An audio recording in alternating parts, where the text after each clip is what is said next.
प्रत्येक गावात योजना दूत नेमणार, महिन्याला 10,000 मानधन.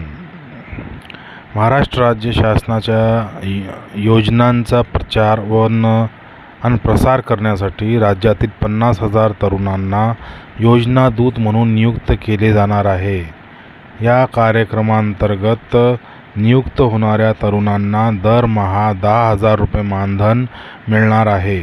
प्रत्येक गावात एक म्हणजेच प्रत्येक ग्रामपंचायतीला एक आणि शहरी भागात प्रत्येक 5,000 लोकांसाठी एक योजना दूत नियुक्त केले जाणार आहे. निवड झालेल्या योजना दूतासोबत फक्त 6 महिन्यांचा करार केला जाणार आहे.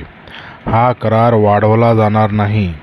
नियुक्त झालेला योजना दूत फक्त 6 महिन्यासाठी आहे.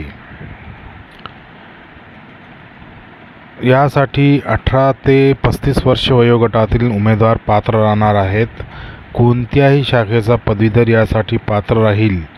उमेदवाराला संगणकाचे ज्ञान असणे आवश्यक आहे. उमेदवाराकडे स्वतःचा स्मार्टफोन असणे आवश्यक आहे. यांची कामे काय राहणार? महाराष्ट्र शासनाच्या विविध योजनांचा प्रचार, प्रसिद्धी आणि प्रसार करणे व त्यांचा जास्तीत जास्त नागरिकांना लाभ मिळावा यासाठी मुख्यमंत्री योजना दूत नियुक्त केले जाणार आहेत. या अंतर्गत राज्यातील तरुणांना रोजगार उपलब्ध होणार आहेत.